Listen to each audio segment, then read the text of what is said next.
একটা গৃহিণী জানে একটা সংসারকে আগলে রাখতে কী কী করতে হয়। হ্যালো এভরিওয়ান, আসসালামু আলাইকুম। কেমন আছো সবাই? আমরা কিন্তু বেশ ভালো আছি।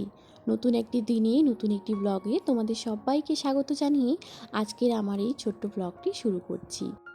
সকালবেলা উঠেই কিন্তু আমার নাস্তা করা হয়ে গেছে। তারপরে বাবু উঠে গেছে, বাবুকেও নাস্তা দিয়েই কিন্তু সে দেখো একদম খেলার জিনিস নিয়েও বসে পড়েছে, সাথে কিন্তু বই। আমরা আসলে যারা সোশ্যাল মিডিয়াতে কাজ করি তাদেরকে কিন্তু সব জায়গায় চোখ রাখতে হয়। শুধু কি ভিডিও করলেই হবে বলো? বাড়ির সংসারের কাজ বাজ গোছাতে হবে, বাচ্চাদের সঠিক শিক্ষা দেওয়ার দায়িত্বটাও কিন্তু আমাদের ঘাড়েই এসে পড়ে। তো দেখো আমি কিন্তু নাস্তা এদিকে করে আমার বাবুকে করিয়ে দিয়ে তারপরে বই নিয়ে বসে দিয়েছি। ওকে একটু বই পড়াচ্ছি আর এদিকে কিন্তু ভাতে জাল দিচ্ছি, মানে উনুনে ভাত বসিয়ে দিয়ে একটু জাল দিচ্ছি আর বাবুকে একটু বই পড়াচ্ছি। আমি বই না পড়ালে তাকে কে বই পড়াবে? তার পাপার কথা একদমই ছাড়ো, সে তো এমনি বেচারা কাজের ক্ষেত্রে বাইরে সবসময় থাকে। তাদের কোনো আশা ভরসা না করেই আমি নিজেই চেষ্টা করি যে আমি নিজের ছেলে আমার বাচ্চাকে আমি পড়াবো। তো দেখো তারপরেই কিন্তু রান্নার দিকেও চলে এসেছি। রান্না করব আজকে কাবুলিয়ে ছোলা দিয়ে সবজি। তো ওখানে কিন্তু ছোলাটাও সব কিছু ম্যারিনেট করে একবারে বসিয়ে দিলাম আর এদিকে কিন্তু আলু পটল করে নিচ্ছি। তো দেখো একদম চুটকি সহকারে জাদু করে একটু কেটে নিলাম সব কিছু, টমেটো। তারপরে ধুয়ে একটা প্লেটের মধ্যে উঠিয়ে রাখলাম, রেখে কিন্তু ওইদিকে আগে ছোলাটাকে কষাতে হবে, তারপরে কিন্তু সবজিটা দিতে হবে। সবজিটা দিব তার আগে কিন্তু আমি ভালো করে কষিয়ে নিয়েছি, তারপরে কিন্তু সবজিটা দিয়ে দিয়েছি। আর আসলে আমরা কিন্তু প্রায় ক্ষেত্রেই কাবুলিয়ে ছোলা আলু দিয়ে রান্না করে খাই। তো শাশুড়ি মা কিন্তু দুদিন থেকে বলতেছে আমাকে সবজি দিয়ে খাবে নাকি। তো দেখো যেহেতু সবার আবদার, বাড়ির বউ সবার আবদার তো পূরণ করতেই হবে, সে কারণেই কিন্তু সবার আবদারের মতো পূরণ করছি। আর বাবু যেহেতু খাবে তাই বাবুকে ছোলা দিলেও পেটের মধ্যে অসুবিধা হয়ে যাবে, সে কারণে কিন্তু বাবুর জন্য সয়াবিন আলুর একটা তরকারি করব। তো দেখো তো এদিকে কিন্তু মশলাটাও করে নিয়েছি আর ওদিকে কিন্তু সয়াবিনগুলো ধুয়ে নুন হলুদ দিয়ে রেখে দিয়েছি। তারপরে কিন্তু সব কিছু রান্না বান্না একদম কমপ্লিট করে কিন্তু তার দাদিমা ঘুরতে নিয়ে গেছে। তো সেই ক্ষেত্রে আমি ওর জিনিসগুলো এখন এই ফাঁকে সবগুলো উঠিয়ে রাখবো ভালো করে। আর এই রান্নাঘরটাতে সব কিছু এলোমেলো ছড়িয়ে ছিটিয়ে আছে। আর সেই এমন একটা বাচ্চা যে সব কিছু একবারে ওকে লাগবে, যেটা ও চাইবে তখন সেটা ওকে দিতেই হবে, না দিলে কিন্তু পুরো কান্নাকাটি জেদ শুরু করে দেয়। তো সে কারণে কিন্তু সব কিছু একদম দেওয়া হয়ে গেছে, এখন ওগুলো ভালো করে গুছাতে হবে, কারণ আবার তো এই দিকে যদি এইভাবে এরকম থাকে রান্নাঘরের কাজগুলো একদমই মনে হবে যে কোনো কাজই আমার করা হয়নি। তরকারিটাকে নামিয়ে রেখেছি, দেখো প্রেশার কুকারেই রান্না করলাম, অনেক ভালো হয়েছে। প্রেশার কুকারে করতেও অনেক কিন্তু সুবিধা। আমার প্রচণ্ড পরিমাণে খিদে পেয়েছে বলে আগে কিন্তু যাব পানি আনতে, পানি এনে তারপরেই খাবো। আমাদের যেহেতু পানির অনেকটাই সমস্যা, কলের পাড় যেতে হয়, ওই যে দোকানের ওইখানে যেতে হয়। তো আমি কিন্তু পানি এনে তারপরে সবাই খেয়েছি। শাশুড়ি মা বাবুকে নিয়ে বাড়ি এসেছে, তারপরে আমরা তিনজন মিলে খেয়ে নিয়েছি। আর হাজব্যান্ড যেহেতু আজকে আগেই চলে গেছে, সে কিন্তু আর আগের যেগুলো তরকারি ছিল সেই তরকারি দিয়ে খেয়ে গেছে। এগুলা তরকারি আর একদম খেতে পারিনি, কারণ আমার রান্না করতে একটু দেরি হয়ে গেছে।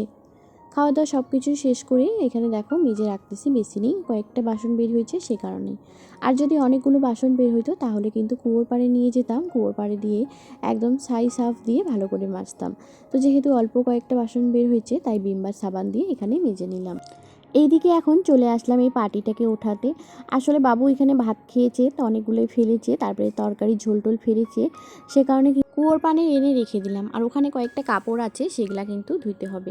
তো বাবু যেহেতু তেমন একটা মাটিতে খেলে না, তাই আমি ভাবলাম আজকে প্রতিদিন তো ওকে স্নান করাই দিই, তো আজকে একটু মাটিতে দিই, মাটিতে গিয়ে খেলুক। মাটির অ্যাকশনটা শরীরে পেলে বাচ্চার পক্ষে অনেক ভালো, বাচ্চাকে আমাদের পক্ষেও ভালো মাটির অ্যাকশনটা পাওয়ার। তো তাই জন্য ওকে বাইরে আনলাম। আর ওই ভাইস্তাকে দেখতে পাচ্ছ, বড় ভাইস্তাকে বলেছি আমাকে একটা জিনিস করে দে না, আমাকে একটা টেবিল বানিয়ে দিয়ে, আমি ওখানে একটা ফুল রাখবো। কিন্তু সুন্দর মতো করে একটা টেবিল বানিয়েও দিয়েছে। ওখানে অনেকক্ষণই ছিলাম, কারণ ওকে দেখতেছি কীভাবে করতেছে আর একটু হেল্প করছে, বাবুর সঙ্গে একটু খেলা করছি। বাচ্চাদের সময় না দিলে একদমই বেকার হয়ে যায়, সে কারণে কিন্তু। তারপরে বাবুকে ছান করে ঘরে নিয়ে এসে আমিও ছান করলাম।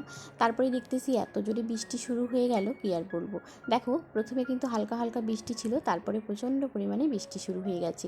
সমস্ত রোদ থেকে কাপড় চোপড় এনে রেখে দিয়েই কিন্তু আর কিছু ভিডিও ক্লিপ নেওয়া হয়নি। তারপরে সন্ধ্যার দিকে আবার ভিডিও অন করলাম, হাজব্যান্ড চলে এসেছে বাড়ি। সন্ধ্যা বলতে একদম বিকেলবেলা আর কি, তেমন একটা সন্ধ্যা হয়নি, বিকেলবেলা চলে এসেছে। আর আমাদের যেহেতু চালটা ফুরিয়ে গেছে সে কারণে চাল আনতে বলেছি। যে দেখো 1 প্যাকেট চাল নিয়ে এসেছে, সাথে নিয়ে এসেছে 2টা মূলো মাছ দিয়ে খাবে সেজন্য, আর নিয়ে এসেছে আম, যেগুলো আম্মুর ঘরে আছে, সেগুলো আর ভিডিও নিতে পারিনি। যেহেতু আমরা 3জনেই চা খাই না, তো হাজব্যান্ড বলছে আজকে নাকি সে একটু চা খাবে, সে কারণে কিন্তু দোকান থেকে দেখো কত কী খাওয়ার জিনিস নিয়ে এসেছে। একটু লাল চা করে দিলাম তাকে। তো ওইদিকে কিন্তু বাপ ছেলে সবাই চলে এসেছে, বাপ ছেলে খাচ্ছে বলে 3জন চলে এসেছে, ভাস্তা ভাস্তি, ওদেরও কি দেওয়া হয়ে গেছে, ওরা খেয়ে দিয়ে চলে গেল। আর হাজব্যান্ডকে দিয়ে দিলাম চা, তার সাথে সাথে আমিও এক ঢোক চা খেয়ে নিয়েছিলাম। এদিকে কিন্তু আমার রান্না একদম কমপ্লিট, আর রান্নার থেকে আর কোনো ভিডিও শ্যুট করতে পারিনি। আকাশের অবস্থা অনেকটা খারাপ ছিল বলে মোবাইলটা তেমন আর কিছু মানে চালাইও নেই, ভিডিও অন করিও নেই, একবারই রান্না হয়ে গেছে। আর মূলো আলু দিয়ে আজকে রান্না করেছি। তোমাদের কে কে কে তোমরা খাও মূলো আলু দিয়ে মাছ, অবশ্যই কমেন্ট করে জানিও তো একটু। তারপরে চলে আসলাম ঘরে এসে কিন্তু বাবুকে এখন আবার সময় দিতে হবে, কারণ এই বাবুকে যদি পড়তে না বসাই তাহলে কিন্তু ও একদমই ভুলে যায়। আসলে আমার বাবু আগস্টের 29 তারিখ আসলেই 3 বছর হবে, সে কারণে কিন্তু এখন থেকে ওকে একটু পড়াশোনার গাইডটা একটু ভালোই দিতেছি। আর মাশাআল্লাহ অনেকটাই পারে, আলহামদুলিল্লাহ অনেকটা শিখেছে। তো তোমরাও একটু আমার বাবুর জন্য একটু দোয়া করে দিও, আর যেন ভালো করে বই পড়তে পারে।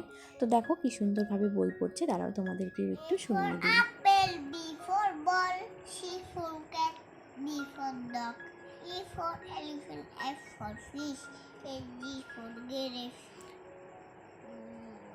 H for hand, I for aquarium, J for joker, K for kite, L for lion.